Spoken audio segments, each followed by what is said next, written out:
Red light, green light, red light, green light, red light, green light, red light, green light, red light. Well, lads and lassies, grab yourself a pint and pull up a chair because we are here for another episode of the Soul Sessions. And with me today, well, this man's a bit of a crafty guy. You know, he is the Deathmatch Blacksmith himself, Joe from Something Something Wrestling. My friend, welcome to the Soul Sessions. Thank you for having me, mate. I'm happy to be here. I'm looking forward to it. It's a pleasure, buddy. It's a pleasure indeed. But obviously, Joe, you know, I've done with every guest before, and I will do to the end of time itself. Every guest has a story, and every story has a beginning. Joe, how did your story begin as a wrestling fan? Well, I watched a couple of your other, interviews with people and I think the difference is I'm a bit more younger than some of the other people you've talked to. So for me, actually, the start was TNA. I feel like TNA doesn't get enough love. I distinctly remember scrolling through Sky One, just checking all the channels out and everything like that. And all of a sudden, this match came on, and it was an Ultimate X match. And I think it was LAX versus, I think, Triple X from like Bound for Glory 2007. And I was just hooked. I was like, this is crazy. This is insane. I don't understand what I'm seeing. And I from there, I found Bravo, which is like the channel that used to show TNA. I don't even think Bravo exists anymore. That gold mine, Bravo. You're making me show my age. I think my knees are clicking every time you say something that brings me back to the good old days of television. But I mean, oh man, you're bringing back the nostalgia now. Yeah, that was like peak of my childhood. Was sitting down and watching TNA runs on Bravo because they used to show everything. I think it was on like a 2 or 3 like day delay, so we just got everything fresh. Like I didn't watch WWE until maybe like 2011, 2012, and that was just WWE Experience, like the 1 hour thing that you got for free on Sky One, because I didn't watch many pay-per-views or anything like that. I was just TNA through and through. So that's how I sort of got started into wrestling, just seeing these guys, especially the X division, like just flipping about, doing the most ridiculous things you've ever seen in your life. And especially TNA was very sort of hardcore based as well. So I think that's sort of what got me into the deathmatch environment, was just seeing sort of like Abyss in these monster ball matches and everything like that, like Barbed Wire Massacre. I remember being so excited watching that on TV. I think it was like 2 or 3 p.m. It was like just midday on the telly was Barbed Wire Massacre, and I was like, this doesn't make any sense to me. I was loving it though. Oh, well, hey, that's just the fun of it. You know, it's an opportunity to see the craziest stuff before the watershed. You know, I'll take it. That's the fun part of it, indeed. Definitely, mate, yeah. Obviously, Joe, you mentioned TNA there, and obviously TNA being a company that allowed a lot of people to get involved with wrestling. You know, I've had wrestlers on before that they started training because of TNA. And to see what TNA is now, you know, having a crossover with the WWE itself, the forbidden handshake, shall we say, indeed, with Jordan Grace appearing in NXT, Battlegrounds, her versus Roxanne Perez. And obviously TNA, it went to Impact for a wee bit. Now it's TNA again. This new era of TNA and what is happening now with the company, the crossovers, people coming in, you know, Ziggler's now there, Matt Hardy's there. For you, Joe, as a fan, to see TNA where it is in the position it is now, is it kind of rewarding as a fan for so long? I definitely think so, yeah. I think for me, when I stopped watching TNA was when Hulk Hogan and like Eric Bischoff came in. It sort of stripped it out, a lot of it down. They went from 6 sides to 4 sides, which I know is like a little thing, but that's sort of like that's what you came for, was something like that. But yeah, when it was Impact, I definitely think a lot of people lost interest in it because, a name change is a name change, but it was also just, it lost what it had. But I think this resurgence is definitely bringing in fans, especially because TNA, I think, has a big fan base in the UK. Like whenever they'd run shows here, they're all packed out all the time because we got to watch it for free as opposed to WWE, which we didn't really. It was like the only wrestling you could watch on TV. So I think the fact that they're sort of tapping into that and bringing in, like, signing guys like Leon Slater, my apologies, and like people like that, I think it's got sort of like the average indie fan in the UK to get involved if they didn't like TNA in the first place. But I think the deals with with WWE, I think that's drawing much more eyes. I know NXT lately, like they've been getting higher and higher like viewers. And I think it is due in part to the fact that, you know, you're getting some TNA names in there. Like it's definitely sort of an emergence, which I think is going to benefit everyone.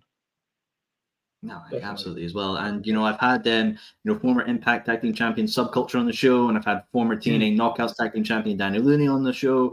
And to see that British presence, as you said, there obviously Leon Slater getting signed as well to the company. I know Harley Hudson, who's an indie wrestler here in the UK scene, got a pass from the Gut Check as well. And it's beautiful to see our scene get that kind of exposure. Obviously, you know, WWE, there's Drew, there's Piper Niven, the Unholy Union as well getting showcased, Sheamus as well. I want to know from yourself, Joe, is there any individuals currently right now in the UK that you would love to see get a showcase like that on the grandest stage, like with AEW, TNA, or even WWE?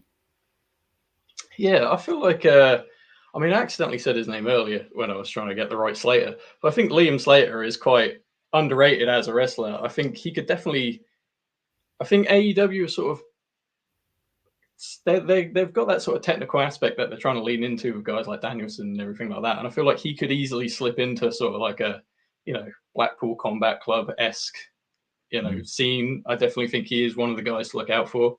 I don't know. I mean, I know Saxon Huxley had a bit of a time with NXT UK, but I feel like he didn't get enough sort of showing of what he can do. Like he's been to Japan, he's been killing it with Rise lately. I think he deserves another shot. I mean, AEW is the place that I'd want anyone to go to, because for me, I feel like it is sort of, you know, where you can be you. I think WWE is changing, definitely. Like since the management shift and everything like that, it is becoming more of a competition of where you want to go. Because it used to be you go to this place and it's like, well, they're going to strip you down, they're going to take everything off you, they're going to make you a joke. But now both sides are pretty serious. But I think, yeah, definitely Liam Slater, Saxon Huxley. I feel like that's sort of like, you know, you got a big guy there, you got your technical guy there. I'm trying to think of some other names, to be honest with you. I mean, a lot of the people that wrestle for TNT, I feel like could easily go into sort of an NXT scenario or anything like that. I mean, I know a lot of them came from NXT UK, but yeah, no, I definitely think a lot of the British scene is underrated and not getting as much of a showcase as they should. But yeah, that's sort of what I'd say. No, absolutely, mate. You know, so that obviously you mentioned TNA, like the likes of Lizzie Evo, Casey, Take Night Fairs as well, to get that kind of showcase would be absolutely amazing to see as well. And obviously, you know, there are some big names from our little country. You know, obviously the big one is right now with Drew McIntyre, the ultimate player hater, I like to say, as he rightfully deserves that title. He's coming over with Clash at the Castle in Glasgow, which is literally in, oh God, a week already. Good God. It is, yes, it is. I didn't even, yeah.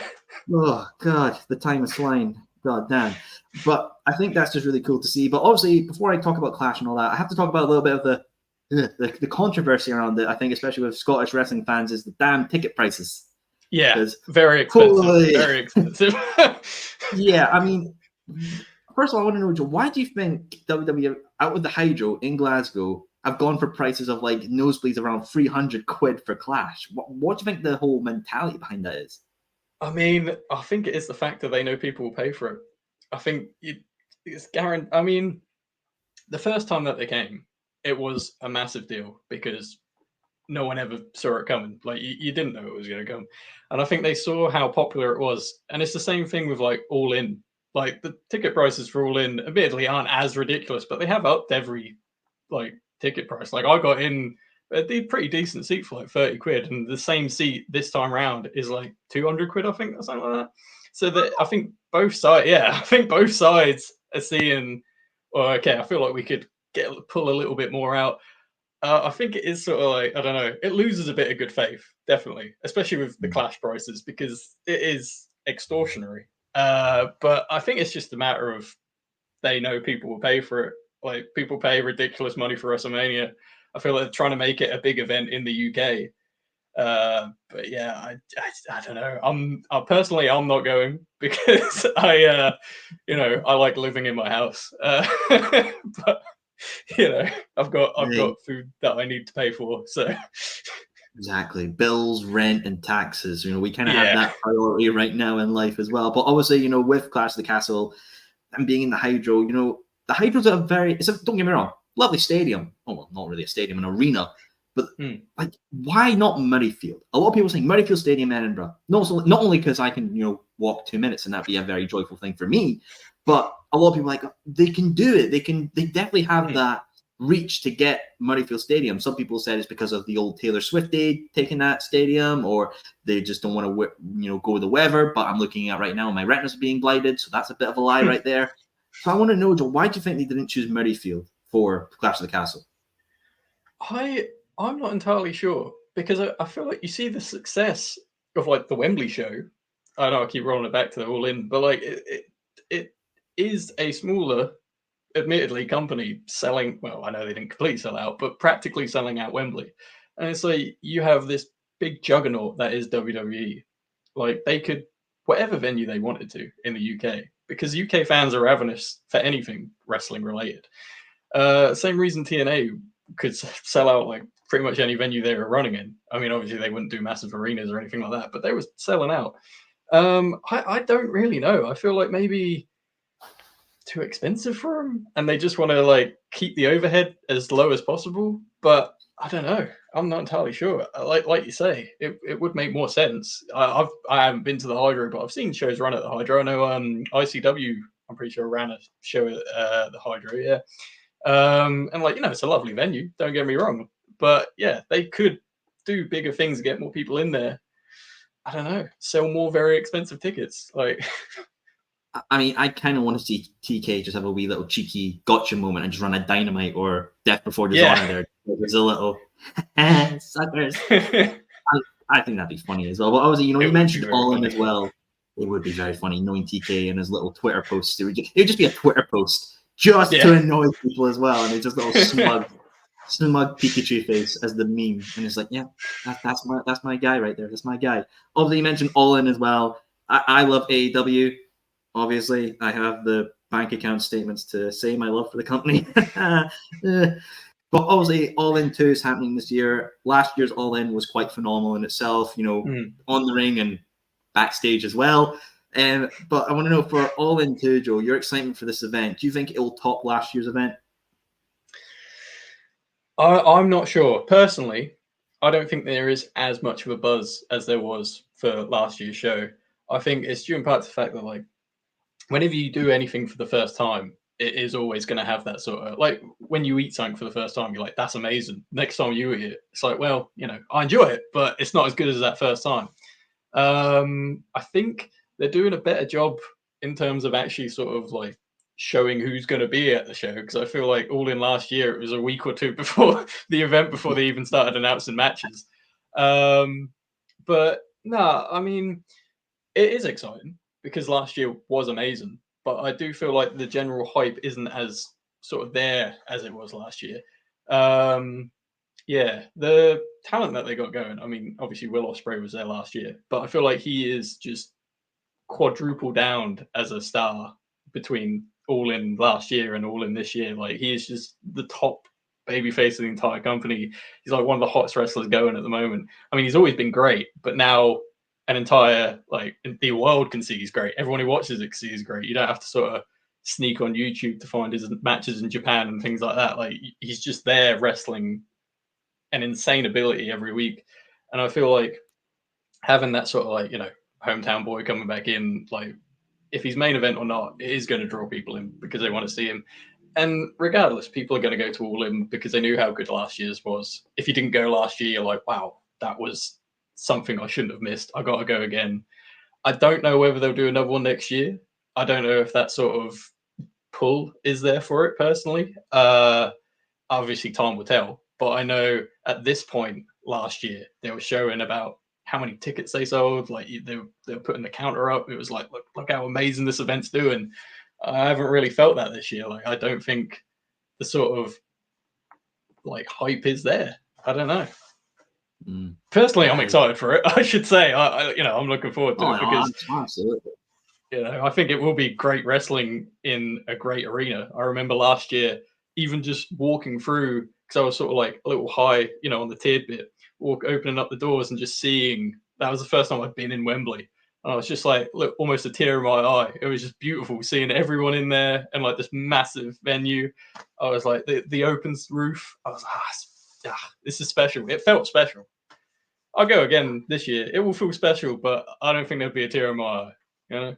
No, I think no, absolutely, mate. As well, I'm really excited for it as well. Truly, Mm. I'm excited for it. My wallet's not, because 10.50 a pint in Wembley is absolutely outrageous. Goddamn London prices.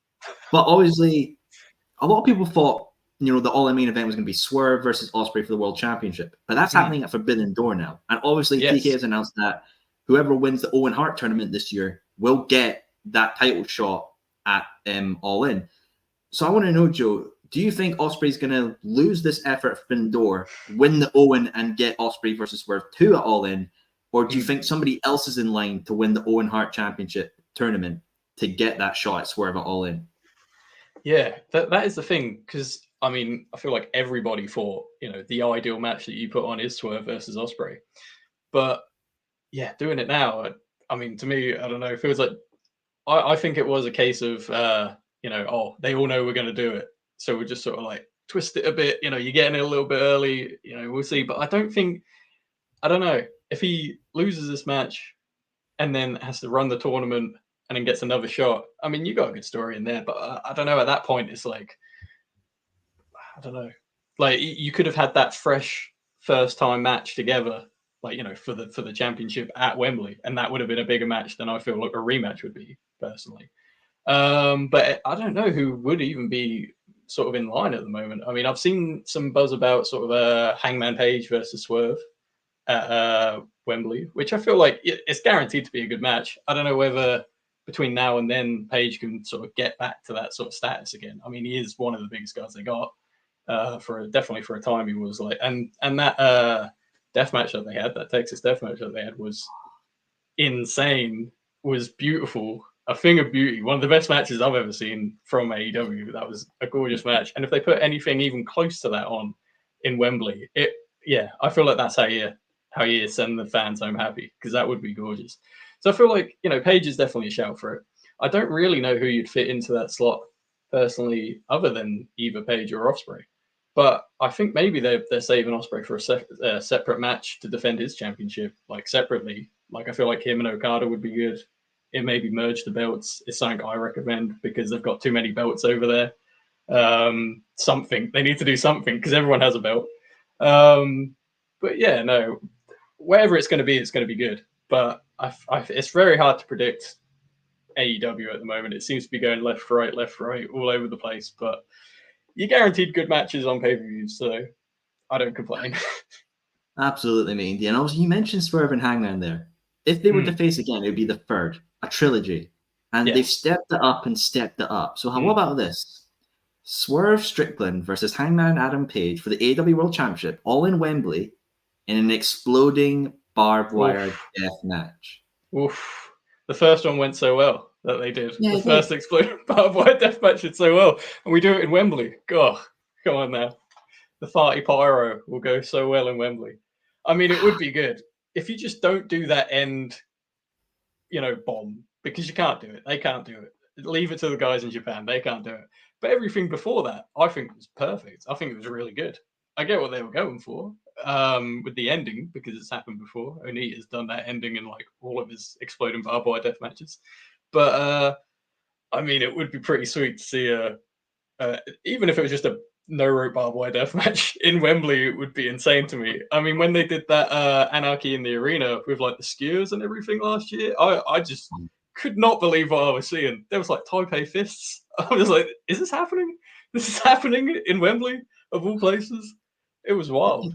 It's a beauty, mate. It's a true beauty. Obviously, we did say you are the Deathmatch Blacksmith as well. But obviously, I want to talk about, how I kind of got involved with the Deathmatch and actually learned about it for the first time. Was a certain king, the Deathmatch King, Matt Cardona, obviously showing up at GCW and attacking Nick Gage. And I was like, what the fuck is my favorite radio guy doing now outside the WWE? And to see what Cardona's really done now with GCW reinventing himself, do you think Cardona will go down as maybe the most introductory wrestler to the deathmatch scene, with how many eyes he's probably brought to the product?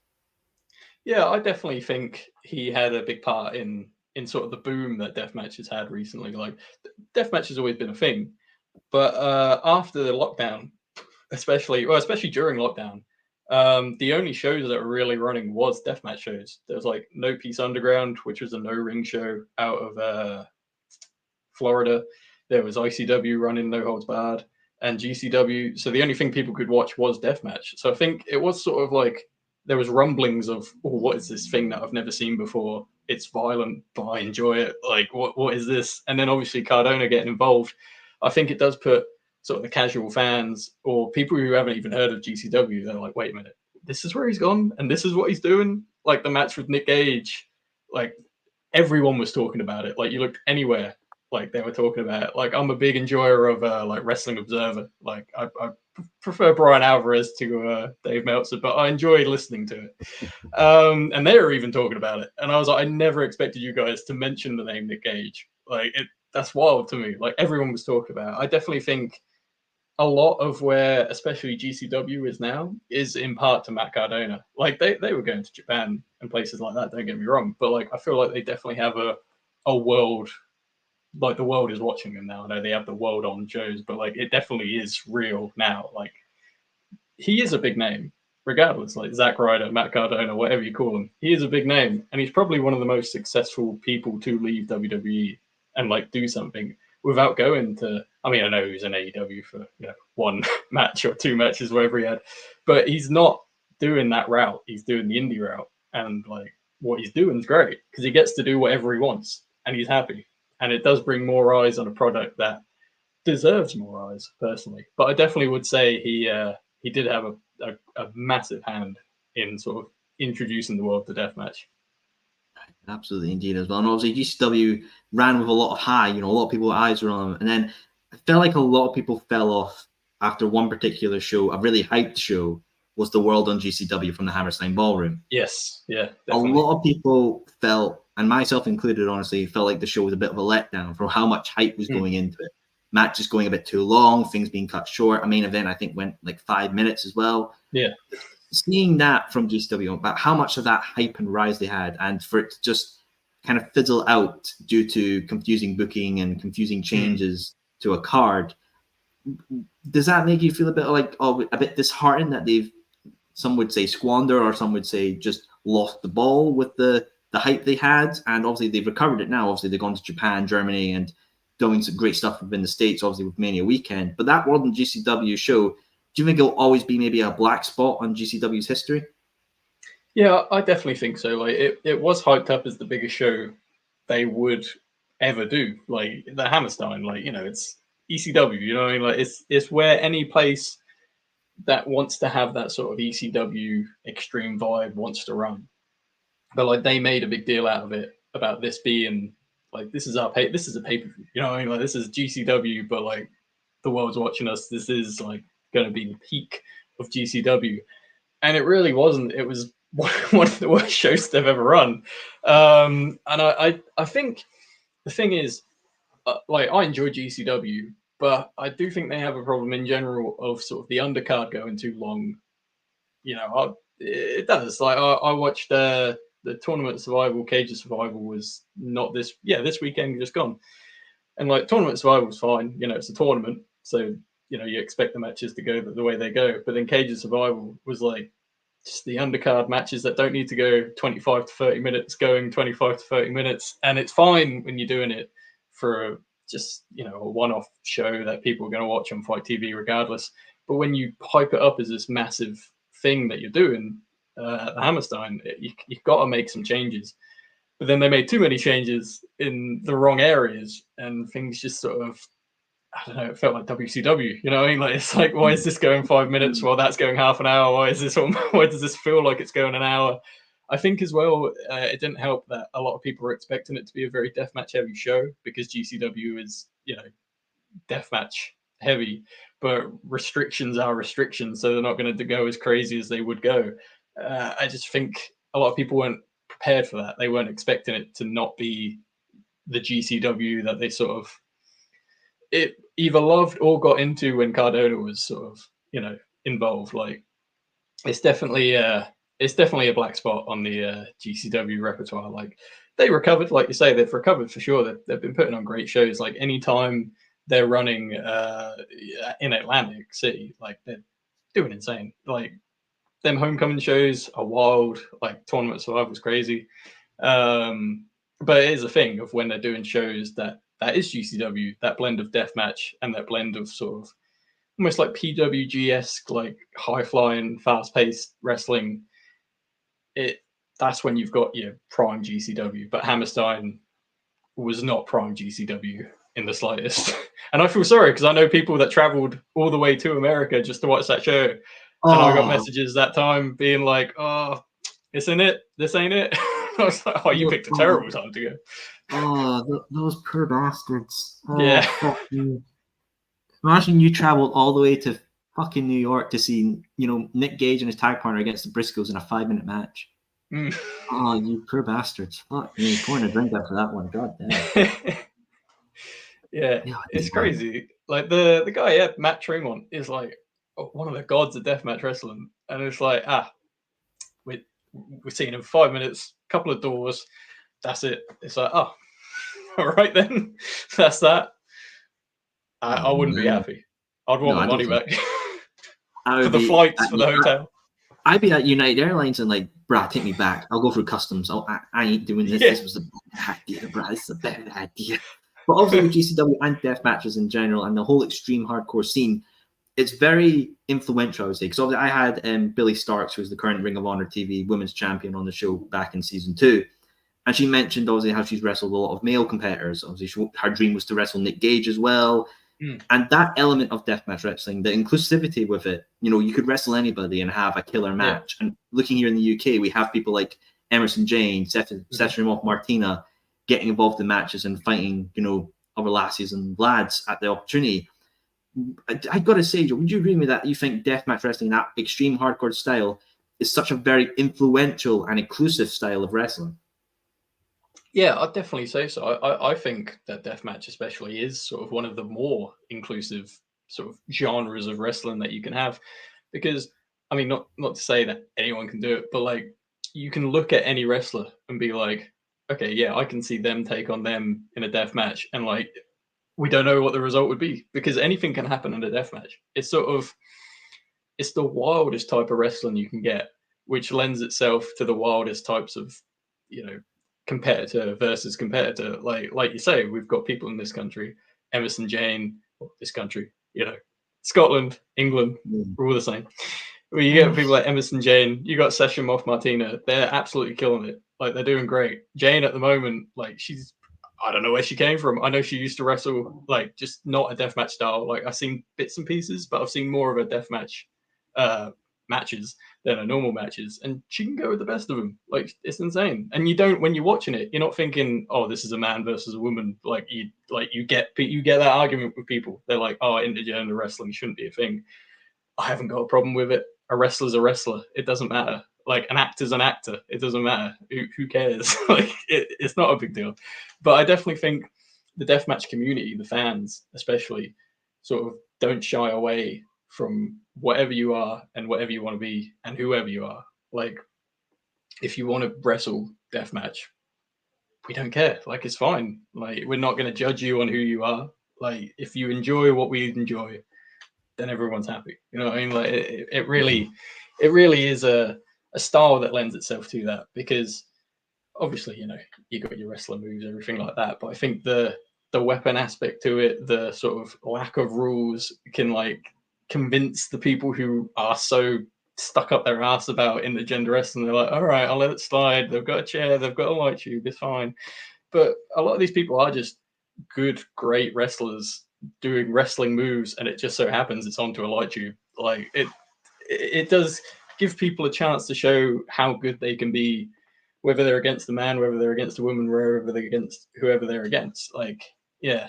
And especially in America, like you've got people like Dark Sheik, who's got involved in death matches here and there. Like Effie's got involved with death matches, Ali Catch, everyone like that. Like, and no one ever stops to judge them on, what they want to be or who they are.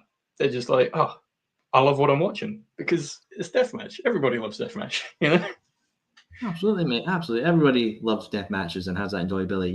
You do see some people, retching and heaving at the nearest trash can because they've seen somebody get struck by a cactus because, good God, the memories of that inaugural Bleeding Gums Wrestling show, Ooh, sick with my mind, son. Sick with my mind indeed. But obviously, we mentioned before, you are the Deathmatch Blacksmith. So I got to know, my friend Joe, how did you become the Deathmatch Blacksmith? Did you just look at a light tube one day and another light tube and just went, aha, creativity, boom? So what was that story?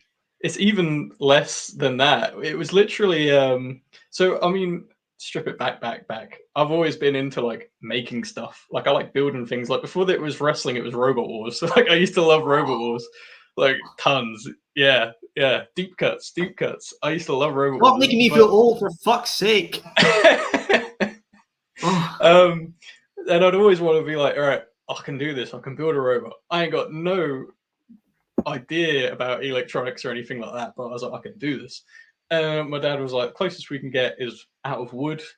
We'll do wooden wheels, and like that's good enough. And I was like, hey, we'll do that then. And then when I found wrestling, I was like, all right, forget about Robot Wars. I'd watched it every now and then, but I was like, forget about Robot Wars. I don't want to build stuff anymore. I don't want to build that. But when it came to lockdown, I was just non-stop watching death matches. I was seeing all this creativity that people do, and I was like, oh, I'd love to like get involved somehow, like put something together. I had no intention of doing light tube swords. My main thing that I do is these weird light tube sword things, like all sorts like that. And the only reason I did that is because Games of Death 2 was sort of the first big deathmatch tournament after the lockdown for Rise. And me and my mate were like, right, we're gonna bring stuff. So we got like a potato peeler and put thumbtacks in it and all this sort of stuff. Like we got a tennis racket and like delicately made GOD like on the side and everything. It never got used, but like we did all that, took hours and everything. And we went to Tesco's. That's like 5 minutes from mine, and there's a laundrette near there. And we were driving around the back of it, and we saw one singular light tube. And we were like, oh, we'll grab that. We'll take that with us. That's a good idea. So we delicately put it in the car. We delicately take it back to mine. And my mate puts it on the floor quite aggressively for some reason. And it breaks the end of it. And I was like, oh, and the show was the next day. So I was like, oh, fuck, you fucked this up. I was like, oh, no, what are we going to do? And he was like, my bad. And then he got in his car and left. So I was left to deal with it. So I was looking at it and I was like, well, if I just tape up the end, you can still hold it. It's fine. So I got electrician's tape, which is like the only thing out of my house, and taped the end up the broken part. And I was like, oh, that's fine. But it just looks a bit bare. Like it was literally, I just didn't like the way it looked. So I was like, out of a pizza box, I made a thin little guard like that, put it on there. And I was like, oh, that looks good. That's a sword. And then anyway, go to the show and like we're there with it, show people. They're like, that's crazy. That's such a good idea. That's insane. I was like, it's one singular light tube with a bit of pizza box and like a taped handle, and people are going crazy for it. And I didn't think it was going to get used because it was the entire show and it never came out. And then it was the main event, and Lou Nixon came out like holding it like over his shoulder as he was coming down the stairs. And I was like, that's so cool. I freaked out. I recorded it like when I was filming it. You just can't see anything because I'm jumping around like so. I was very pissed at the time. Don't get me wrong. I was drunk as fuck, but I was like, it was the best moment like ever. And after that, people were asking me like, "Oh, have you like done that before?" I was like, "What? Have I used pizza box and tape on light tubes before?" Nah, not particularly. No. But I saw how excited people were by it, and I felt pretty cool doing it. So from there, I was just like, well, how can I expand the idea? So it was just like bundle like katanas and like all this like light tube fans, but like with faces and paper mache hands and all this sort of thing. Like everything's just been getting more sort of complicated because not because like, oh, go big or go home, but it's just like, what else can I try and do to like make it a bit more sort of intricate for my own enjoyment. Like the next one I'm doing's got some pyrotechnics to it. Like I made a shotgun that fired for the game for the No Holds Barred weekend in Hull in February, and that was fucking annoying because I couldn't get it to work because I had a party popper on the end and like a long piece of string, and it just wasn't working. But then I got it to work. BA Rose struggled with it when he was using it, but it finally worked, and I was like, oh, what a relief. But yeah, it all happened out of an accident, really. If it weren't for my mate aggressively throwing a light tube on the floor, then I just would just be sitting watching TV right now. You know what I mean? I wouldn't be talking to you.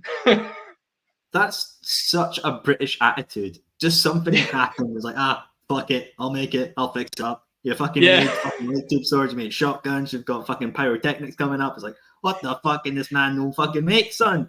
Fucking building a whole damn armories, mate. And obviously, your light tube swords are quite iconic as well. You've given them great names. You've got the Redeemer, you've got the Behemoth, many others, obviously Trinity as well. And just so, like, one I like, the Dent, and then, very cheeky, like it. But obviously, with working with, light tubes as a material, I can imagine it's quite finicky because they seem so fragile and they can break any moment. Working with light tubes, what's the experience been like, with that? So for me, my biggest concern with them is the traveling to the shows, because I travel by train to the shows. So one thing I had to figure out was how to get tubes from A to B. Originally, I was just using Christmas wrapping paper, and I was just wrapping them up in Christmas wrapping paper. And if anyone on any of the train staff asked, I'd just be like, "Oh, I know it's February. I was a bit late. Oh, I know it's September. I'm a bit early." Like I just hope people wouldn't ask. But the trouble with that is they can be, if you've got a good bundle of them, very heavy. Like tubes, like they look thin, they look light. Well, they're lights, but like they're together, they're heavies. I mean? They're quite weighty. And I was like, well, carrying them is annoying, and they keep pinging off of every lamppost I walk past and making me shit myself.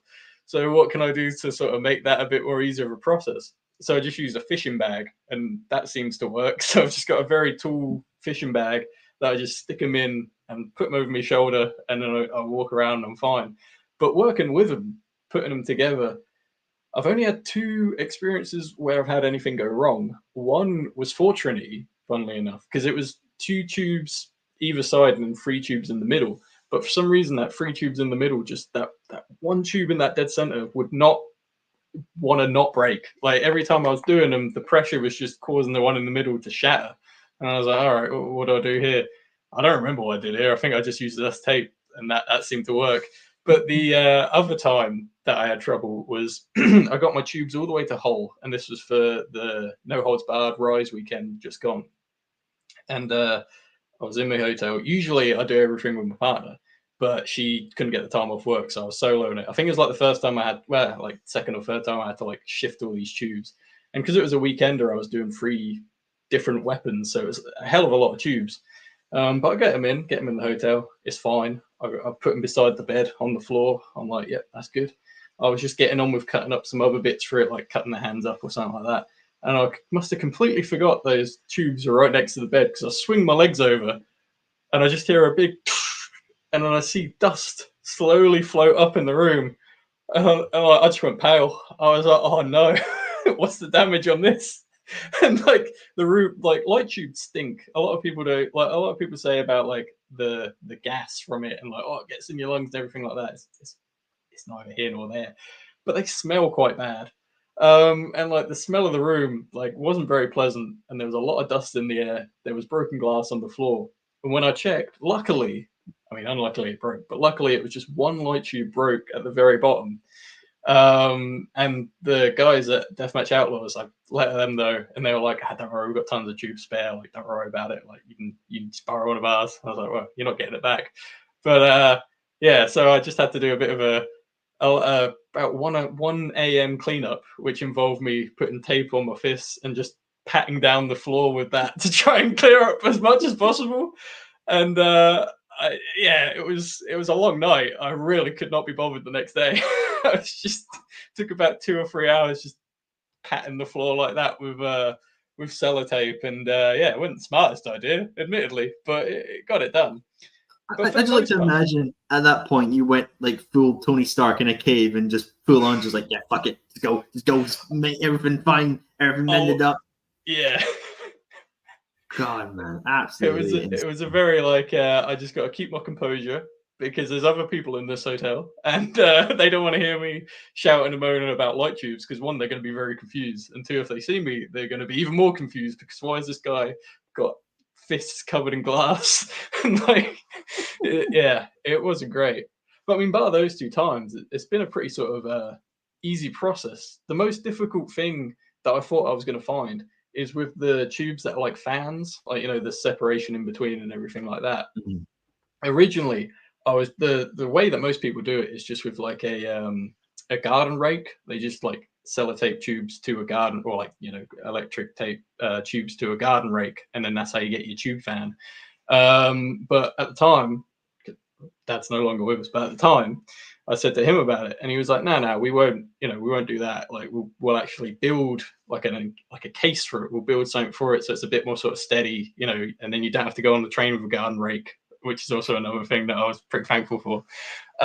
So we very intricately built this sort of like wooden structure with spaces and dividers and everything like that, so everything just sort of slots into place. And ever since then, I've just used that sort of template and that sort of idea for anything that I'm doing that involves like the fans. Like, so what I brought to the Lust for Death show, that giant thing that was like 2 fans put together. Like, I couldn't have done that without like my dad's thinking the thought to it, because I would have just, I don't know what I would have done. I would have just stuck cardboard in places they shouldn't have been and hope for the best. But like, they're sort of more put together than they look, if that makes any sense. Like, there's a lot of drilling and gluing and and late nights and early mornings to try and get them done. But yeah, you've done it at the end of the day, mate. You are a craftsman in your art as well. Because I was first introduced to your stuff through Bleeding Gums Wrestling, the first inaugural show, Ultrafine Referendum. You mentioned the Lust for Death tournament there as well. And, you know, that company and what they put on is quite historic as well. It's the first Scottish-centric deathmatch promotion. They've got the Ice and Wire show with the no ropes, all barbed wire match with Alton Thorne and Jack Harrop coming up as well. To know that you've been a part of essentially, you know, not only just Scottish wrestling, Scottish deathmatch wrestling, but UK deathmatch wrestling in itself, with the history that you've had with Bleeding Gums Wrestling, it must be quite humble and like maybe a bit of a shock. Like, oh shit, I'm a part of wrestling history now with my art. Yeah, it definitely. Like, you know, there's been times where people have said like, oh, you know, you are a part of this. Like, you know, wrestlers, especially, you know, guys in the industry being like, you know, you're a part of this. Like, Alton Thorne is a big sort of supporter of everything, you know, Deathmatch Blacksmith related. And I remember at a Kumite show once, he was like, yeah, you know, whenever you bring something, all the guys are fighting for it in the back. Like, we all want to use your stuff. And I'm like, oh, that's like, that felt good, you know, inside. And like, going to Scotland, especially like Andrew, like I knew Andrew before he was doing Bleeding Gums, when he was just doing when he was doing Bleeding Gums, the channel, when he used to do sort of like news segments, he talked about, you know, the stuff I'd done for other shows on there. And I was like, oh, that's really cool. So I talked to him at a few shows. He's a good guy, you know, I was like, yeah, mates. And when he said he was doing the show, I was like, well, I got to get involved with that, you know, because it's, you know, a big deal. Like, you know, you're a guy running the show, and Andrew is inspiring in a way, because like a lot of people who do promotions and everything, like who run promotions, like have some sort of, they're either a wrestler or they've been in the industry for like 50 years and all that, pardon me, and all that sort of thing. But he's just sort of like a, you know, I even want to say he's just a guy who loves wrestling, who's like, there's a niche market in Scotland. Like, there is no deathmatch in Scotland, so I'm going to bring it to it and bring it to life. And the reception it's got is insane. And the fact that I've had, sorry, I am actually drinking Buckfast to celebrate to celebrate the occasion. But because I can't stand the taste of it that much, and it might be sacrilege, I am mixing it just with a slight bit of lemonade, just because it's got a very, very strong. Whoa! We are pausing this shit right now. What the fuck are you mixing it with fucking lemonade? Listen, I like red wine. Okay. I don't know what is wrong with this that makes it so unpleasant taste-wise, but yeah, just straight is not very is not the nicest thing in the world. I'll say that. I know it's probably not the best person to say that to, admittedly. My brother in Christ. What? Come on, this is right for the international viewers and people who don't know what Buckfast is. It's an elixir. It's an elixir of excellence. If you're having Buckfast at 2 a.m. and you wake up in the field and it's 8 a.m. and you've missed your job pretty much, and you've got 8 missed calls, your ex is calling you in DMs like, hey, come over. You know you've had a good night, right? Because it's Buckfast. It's fucking Buckfast. It makes the night end. When you have that night out and it's going all well and it's all you're a bit tipsy and your mates are all having a bit of fun, but you want to push it. You want to push it that wee tad over the edge. Buckfast is your friend, indeed. Well, hey, right. Buckfast tirade over. You want to mix it with lemonade? Maybe sacrilege. Might get you done in here in Scotland, but I will respect it, my friend. I'll respect it. You're a guest of the show. I respect it. International borders as well, you know, so it's fine. Your fists don't reach that far. Yeah, the treaty's in standing. You know, Hadrian Wall's not going to get rebuilt again. The treaty here stands. We're all good. We're all good. We're all good. All good. Okay. We're all good. Yes, we're all good. Got me heated there. Jesus Christ. God damn. I was like, I felt like my family lineage coming to me in spirit. Like, man, what the fuck were you just saying? Like, I know family. We respect the boy. We respect him. He's part of the show now. We respect his wish and mixing in drinks. God damn. Where the fuck were we there? Jesus, I think I blacked out for a minute there. Christ. But yeah, anyway. I was gums. The fact that I've even got a small part in it, no, however tainted that is now, it does feel good. Like the fact that I went to Scotland and people even knew what I did and what I was doing. Like you do feel, not a bit sort of like, oh, maybe I am doing something right here. Like, because at the end of the day, I'm not doing it for people to be like, oh, you're so fucking cool or anything like that. I'm just doing it because I like doing it. But the fact that people do think it's very cool is, very rewarding, definitely. And like, for instance, this next show that Bleeding Gums is doing, the night, I think it was the morning after Lust for Death, I got a message from Jack Harrop to be like, oh, I'd love for you to do a barbed wire themed sword for the no rope barbed wire match. And I was like, well, funnily enough, I was actually already thinking of doing that. But now I'm definitely going to do it. Now I definitely have to go to Scotland to do that. So that in itself was like, okay, this is cool. Like, because I've had wrestlers ask in the past for swords and everything like that. And it always feels like, very sort of like humbling, I guess is the word, to the fact that like, oh, okay, yeah, I am getting sort of involved in the scene. Like it is cool. It is very cool. At that last Bleeding Gums show, when I was in the back putting everything together, obviously Neil Diamond Cutter was there. And I'm a big fan of Neil. Like I love everything that he does. And I did know this before he said it to me. I know he's very sort of big on weapon, like masters is what he calls them. Weapon masters is like people who like intricately design light tube weapons, deathmatch weapons in general, like whatever it is. Like he's bestowed the honor upon people in Australia, in America, and everything like that. And he was talking to me, and he's just like casually, he's like, "Oh, by the way, I don't give this to anybody." And I was like, "Oh, nah, he ain't gonna say it, is he?" And he was like, "But you are a weapons master." And I was like, "Oof, well, that hits. That does hit very well." And that like I could have just walked out. I could have just been like, "All right, that's fine. I'll take my sword with me. We don't need this one tonight. It's fine. We've won." But yeah, that felt very good. And in part, it felt very good to have that happen at Gums, which I feel like is a very sort of by the people for the people company. It's putting on matches that people want to see. It's doing it in a way that not a lot of people are doing. It's very interesting. I think Andrew's got a very clear vision of what he wants to do, and the fact that I'm kind of in that vision is very cool. He's bringing in a lot of people, like obviously yourself, the backstage interviews and everything like that. I think it's very cool to see that. Not a lot of people are doing things like that, and the people that aren't bringing in, sort of people who are helping the scene. Like you are doing it. I know John Deathman, who's a guy I'm a fan of and friends with. He does a lot of articles to do with deathmatch specifically. Immediately, I know you're not a deathmatch specific fella yourself, but anyone who's covering the scene, anyone who's sort of pushing the scene forward to give it more sort of eyes, getting rewarded in that way, I think definitely feels like the hard work pays off. I feel like yourself can definitely feel like, oh, I've done this, and I'm sure you love doing what you're doing.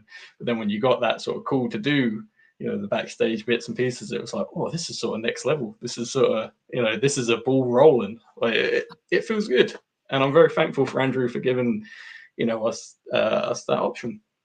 Mate, you hit it on the head right there. Obviously, it is so humbling to like that, get that opportunity of, we're guys that we do things in our own space. We manage our own Instagram page and try to put the best stuff out there that we think people relate to.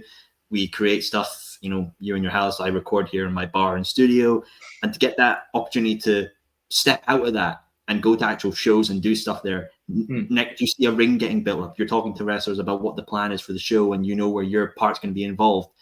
It's rewarding. It really is rewarding. Like I say to guests, what was that moment that made you become from being a fan to stepping into the squared circle? It's for us, it's being fans and stepping into that squared circle environment of getting to work, help run shows, help see the planning, and it is truly humbling, and it is a bit of a shell shock experience. Like 3 years ago, I was a guy at uni just watching wrestling as a pastime while doing essays, and now interviewer who's interviewed people from TNA, AEW, WWE, and working shows, and you yourself getting to create deathmatch weaponry and being a weapon master as well.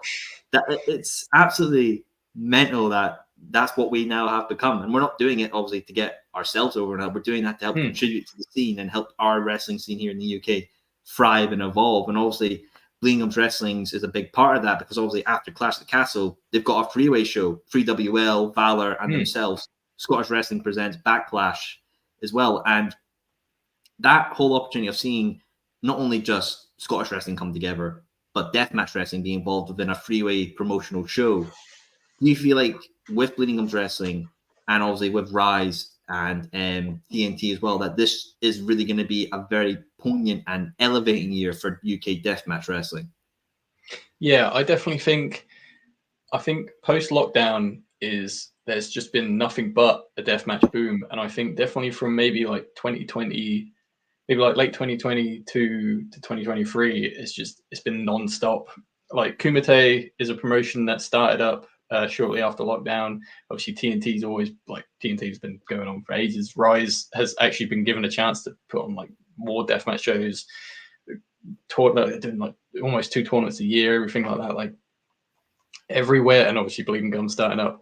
Like I definitely think it's leading to sort of not even a resurgence, but just a surgence of deathmatch as a culture in the UK, because we have the best deathmatch wrestlers in the world, like the UK, and it's even given guys like Luke King Sharp, for instance, is a guy who I'd seen through ICW, and I knew he could do sort of like the more hardcore, ultra violent style. But I think for him to actually get a chance to be in matches, in actual death matches, and like show the world IWTV, you can watch Bleeding Gums on IWTV. The world can see how good Luke King Sharp is, like, because he is an insane wrestler in general, and he's an even more insane deathmatch wrestler. Like, he's one of them guys who's putting his style into the deathmatch genre, and it is working.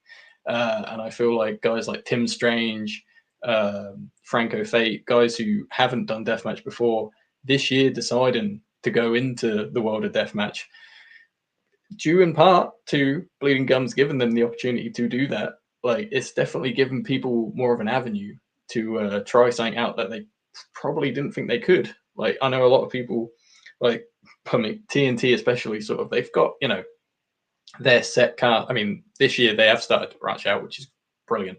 They've got their set cast of wrestlers who they want, to be deathmatch wrestlers, and they've got their guys who they want to be just, your bog standard wrestler.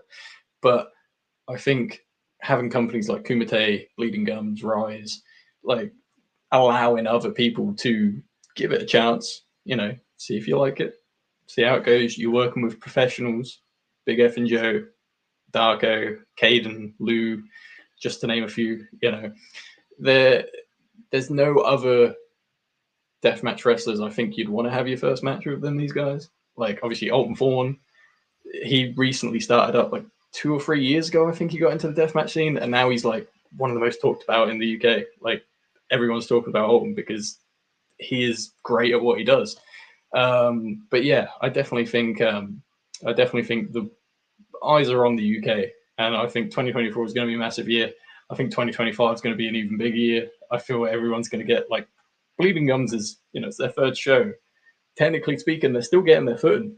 They're still, testing the waters, seeing what works. Everything's been working, but I think 2025 is going to give them a chance to be like, right, here's what we're doing. You've got a taste of what we can do, and we're just going to throw everything at you, and it's going to be crazy. But yeah, I definitely think the only way is up, for sure. No, absolutely, indeed, as well. And obviously, they've got their inaugural champion that was crowned at the Lust for Death tournament, Michael Caden, representing Bleeding Gums Wrestling with the UK Deathmatch Championship. which is being defended at that Freeway promotional show in Backlash. Him, Tim Strange, and obviously the infamous Dean Ford in the Freeway match for that title. And it's a beautiful belt as well. I got to see it in the creation of stages, and getting to see it physically in itself at Lust for Death. I was like, mwah. Andy, can you create replicas? I want something for the shelf. That'd be very nice. Not for me, but not for my wallet. But with Michael Caden as champion, I want to know from yourself, Joe, if you had to think of anyone who could dethrone Caden. Caden's an exceptional wrestler himself, but is there somebody you look at with maybe in the deathmatch scene here in the UK, or maybe someone internationally that could come over? Is there somebody that you think would be a very formidable challenge for Caden that could possibly wrestle that championship away from him? Well, I'm going to say, two names. One name, mostly because I know Andrew will hate it, because he's not a big fan of a guy called Dr. Redacted, but I absolutely love Dr. Redacted. He's an insane wrestler. He's a bald guy in sort of scrubs who just does the most insane shit you've ever seen in your life. But Andrew's not the biggest fan. But I do think he's a guy who should be in the UK. Whether he beats Caden or not, I do think he definitely needs a chance to fight someone in the UK because he's wild. But an actual answer that I'd give, that wouldn't annoy Andrew, I don't think. I mean, I feel like Antonio Gonzalez is a guy who hasn't sort of been given enough chances at championships in the UK. Because, I mean, there isn't in America. Everywhere's got a deathmatch championship. Here, there's like 4, I think now. But he's had one match. I think he was on the first show at Bleeding Gums, and he's an absolute killer. Like if you watch anything he does in Kumite, he is brutal beyond belief. He was at the Thrill Kill tournament. I think he was on. I don't know if he's in the tournament, but I know he's there at the weekend. And he's just absolutely brutal with the skewers and everything like that. He is a very violent wrestler. He had one of the best death matches I'd seen last year with Darko at Kumite. It was violent. It was horrible to watch in the best way possible. It was like peak deathmatch wrestling. I feel like him and Caden, they haven't had a match that I know of. They probably have that I'm not thinking of right now. But I definitely think he'd be one for sure. I think Jack Bennett is a guy who Caden's worked twice now, and they've had insane matches. 3 times because of the freeway in Lust for Death. But I think if you give him a chance, you give him, another year, I feel like Jack Bennett could definitely be a contender. I think Caden's going to keep that belt for a while because he hasn't had something of such sort of stature ever that I know of. The fact that he won that tournament, like, beautiful. I was so happy when he won that. Like, he's the most deserving guy out there. He is a great deathmatch wrestler that I feel like when you think of him, the UK scene, like Michael Caden isn't a lot of people's top 3, and he really should be because he's been doing it for a very long time. He is one of the reasons why there is deathmatch in the UK, like post lockdown. Him and Joe have had some insane matches. Him and Nixon have had some insane matches. And I think, it's going to take a lot to take that belt out of his hands. Like it's going to take a lot. I feel like if Nixon wanted to, I feel like he could add another belt to the collection because he's been on an absolute tear lately. He's been taking belts out of everyone's hands. But I don't want to see that. I want Caden to hold that belt for a very long time because he earned it. He went through that tournament. It was a hell of a tournament. That final was disgusting. It was amazing. I loved it. It was brutal. So many tube shots, so much glass, so much blood. His back looked like a Jackson Pollock Payton. Like it was wild to watch. It was crazy. He earned it. That was the definition of earning a championship. And I don't think someone's going to be taking that off him anytime soon that I can think of personally. But yeah, who knows? Someone in the Scottish scene could step up. We could get some more people out of the woodwork. It'd be nice. I mean, I could always say, hey, Drew McIntyre, tag him on Twitter, come back and take some shit from us and represent the scene, big man. But here nonetheless as well. But obviously, promotions have a tendency to obviously add more championships down the line in the future, whether it's tags or a women-centric or trios or a mid-carder title as well.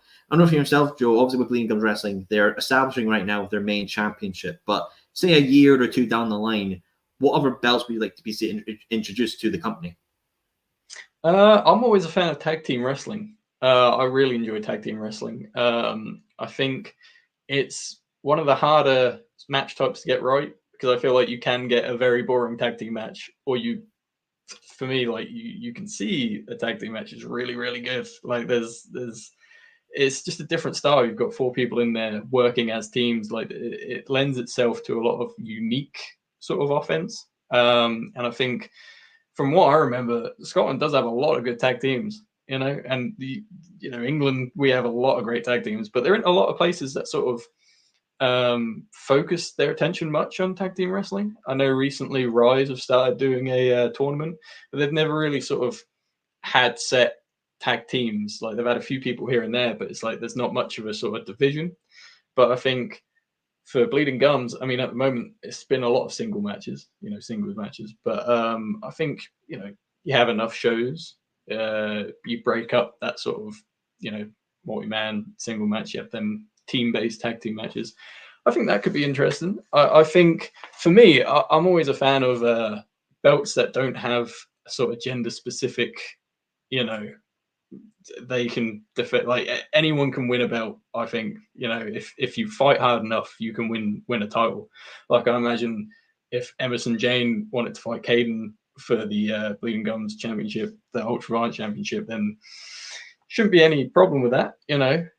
Anyone can fight for any belt. I know he's establishing his sort of more singles-based heavyweight division, and again, anyone should be allowed to fight for that belt. I think I'm a fan of DMDU, which is an Australian deathmatch company, and their heavyweight, when they crowned their heavyweight champion, it was like a long tournament, but you had everybody in there. You had men, women, everyone in between. Like it was just whoever wanted a chance at the belt could have a chance at the belt. So I think focusing yourself on more, this is your sort of hardcore deathmatch, division. This is your heavyweight division. Doesn't have to be heavyweight. Obviously, you can get some junior weights in there. And this is your tag team division. I feel like you could split that off nice and even. Anyone can go for anything, no matter what you are. But yeah, it would be nice, to see some different faces, different teams, everything like that. Add something different to the card. No, absolutely, indeed, as well. And it'd be very, very fun to see what the future holds for Bleeding Gums Wrestling. And I'm sure we'll be there front and center thinking, what the fuck have we gotten ourselves into? But in the best of ways, Obviously, being the Deathmatch Blacksmith, you've created swords, you've created projectiles, you've got pyrotechnics coming down the line.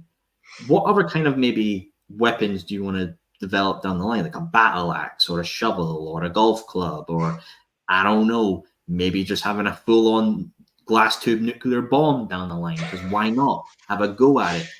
Is there any other specific weapon types you would like to delve into as a creator? There's been a few things. One idea that I keep having is I'd like to do, like, if I was to run my own show, for instance, I would have a match just called Chairs, and it's just whatever I could, like a folding table, which is a table made out of chairs, which I've had the idea for. A chadder, which is a ladder made out of chairs that are all foldable in the ways that they should be foldable. A chair that's made out of light tubes, I think could be fun, that you can fold in and out. And I've worked out the statistics for it and how it would work. It's very complicated, but it'd be very funny. And just stuff like that, really. I've also, for maybe, I don't know, 2 or 3 years, I remember seeing a tweet where I think it was someone in GCW, a commentator or something like that, but used to call light tube bundles pre-rolls. And that made me think of like making light tube cigarettes with a cigarette box, and like you could light the ends so they smoke like just before you get them out. That one's always been sort of one that I'm waiting to do for like an outdoor show. Also a minigun with a drill. You got your drill at the end so you can make them spin. They won't shoot because that'll be too complicated, but I'm sure I could work it out. But I like the idea of having weapons that have other elements to them. Like Lust for Death, when I did like the lights coming out of the eyes, I just think it's cool little sort of cosmetic options on them that is like, oh yeah, because deathmatch is art, obviously, and just seeing that sort of artistic element in the weapons that they use, I just find so fascinating. A lot of the times when I make this stuff, it is sort of like for a split second before it gets used, I'm like, it would have just been nice to sort of hang this one up. It would have just been nice to have this as a display. But all them hours, there it goes in seconds. But yeah, no, just I just want to make some wacky stuff. Definitely miniguns, giant cigarettes, various things I can make with chairs. Because light tubes eventually are going to run out. Because I don't know if you've heard the news, but they've stopped manufacturing light tubes. Like last year, I think. It's definitely a concern. I won't lie. Funnily enough, literally 10 minutes before we had this call, my mate pulled up and surprised me with a box of light tubes that he got from a club that he goes to. So I was very happy with that. I was like, oh, this is better than Christmas. I was so happy. And yesterday, I work as a landscaper when I'm not doing this, so I'm always making something. We took time from work to go pick up 200 8-foot T12 light tubes from some guy who was just having a clear out. So I'm slowly stocking up as much as possible before the big sort of drought of light tubes happens. So I'm trying to think of other ways I could be creative, and I think definitely somehow welding together steel chairs into things they're not supposed to be just sort of tickles that little part of my mind that's like, oh, that would be dumb, but it'll be really, really fun, Mate, I mean, I'm just thinking all the crazy things you do, like a Nerf gun with light tubes in it that fires, or some crazy thing like that, or like a light tube battering ram in a car and you drive it into somebody because why not? Oh, that's a good one. I'm going to write that one down. That's a good one. I'm going to trademark the Soul Sessions. Yeah, here we go. We get 5% of the shares. But I think that's really interesting. Obviously, with Deathmatch Wrestling, you kind of get the whole fan bring your own items there. I remember I had Mickey Knuckles on from the States, and her one thing that she really had of a for was people bringing adult toys. Some maybe being used, dirty bastards. But like, is that something you would never ever touch? I got to imagine there's stuff you would think, nah, skip away. I ain't touching that. I ain't gonna try and create something with that. Yeah, I mean, I'm someone who's never say never, admittedly, but I don't know. There's certain things that I'm not dabbling into too much. I gotta be honest. Whenever I see, I don't think I've seen one live at a show before, but if I did, I'd be like, well, I'd need to see I'd need to make sure that hasn't been anywhere it shouldn't be. I wouldn't trust fans to bring things. There's only so much. You see a tube, that's fine. I'll wipe that down with a antibacterial wipe. That's okay. I ain't touching that. Keep that away from me. I ain't touching that. I know if I was to do it, I'd buy everything fresh off Amazon. But then I might get some questions from the neighbors. I don't know how discreet their packaging is. But I watched it was called a Red Light District Deathmatch that happened in Ruthless Pro Wrestling, which involved a hell of a lot of dildos. Pardon my French.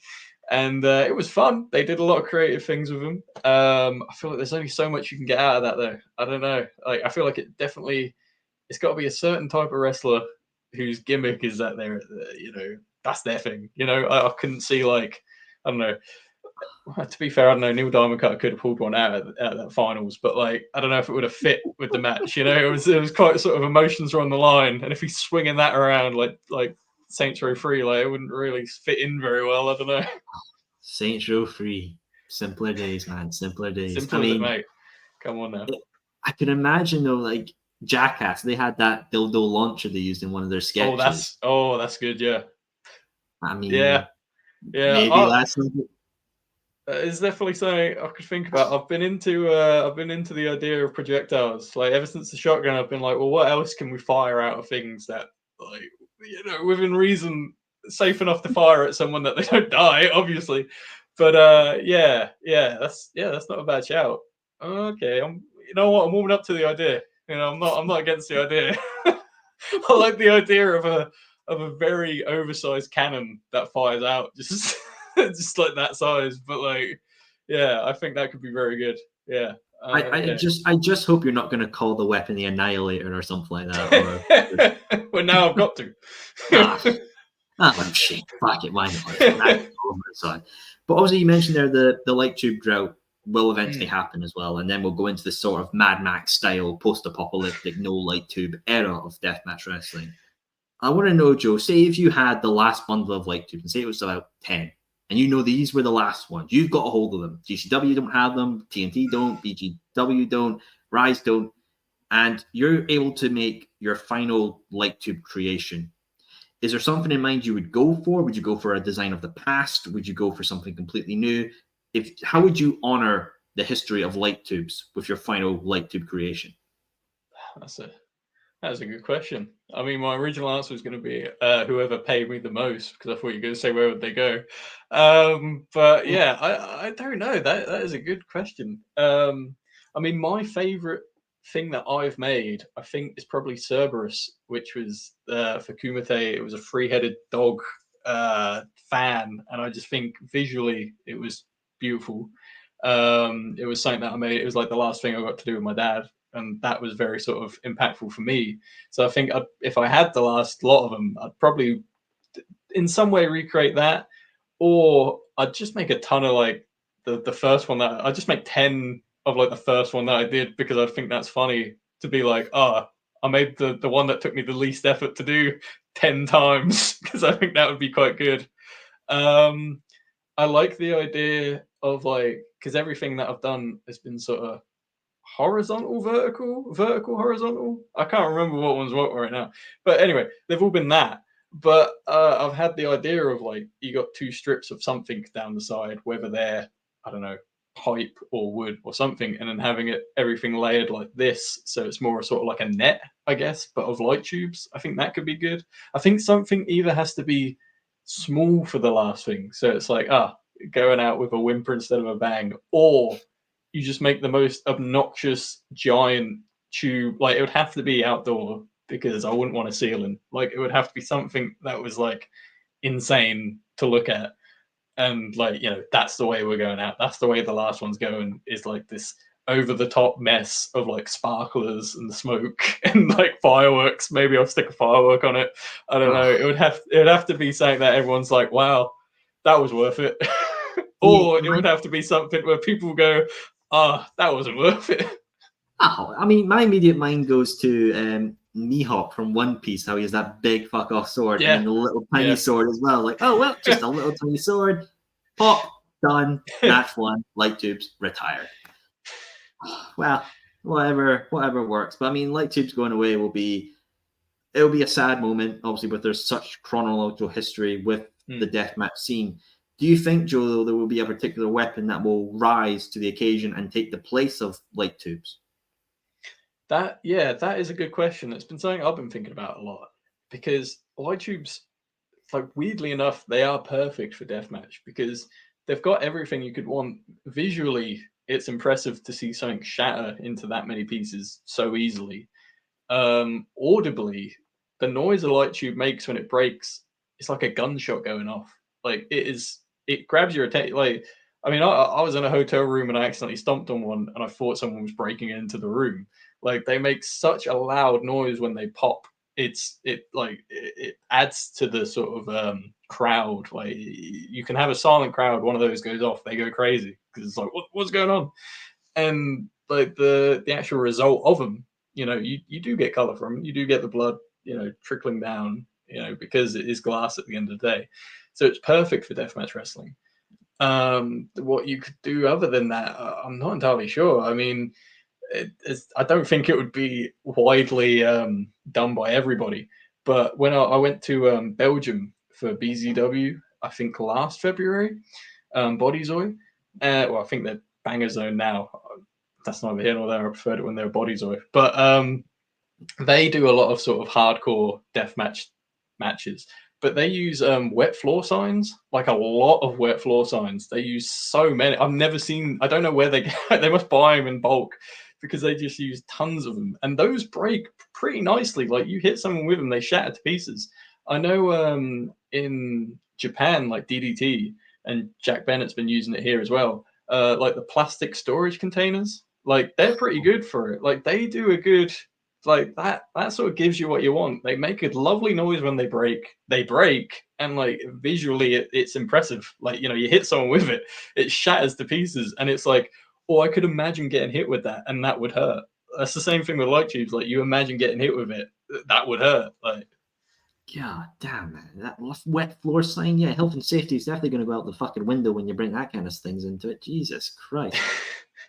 Oof, man, God, that is something to imagine. I mean, whatever the future holds for the deathmatch scene with weaponry, I think it will be very monumental. I'm sure the Deathmatch Blacksmith himself will be a part of it as well. But Joe, my friend, it's been a pleasure to have you here on the Soul Sessions. As we wrap up here, one final question, my friend. Let's say 5 years down the line, or even 10 years, all in 10 or 11, whatever my number, maths, fuck it, hate maths, is happening in Wembley again. And it's John Moxley's retirement match. And he's going out in a death match. And he comes to you or TK and says, hey, I'm doing my final match. I need a weapon to represent me. What would you make for John Moxley and what would you call it for his retirement match? What would I call it? What would it be? That's a great question. I feel like a man of his, caliber, a man of his sort of excellence deserves something absolutely massive. It would probably be like Cloud Sword from Final Fantasy, like something like, but all T12s, like the biggest T12s I could get, the longest ones. It would just be that, a ton of them bundled together, big old handle on it. Maybe some wheels so he can like actually move it. Because I don't know how. I mean, he probably could. He's a strong lad.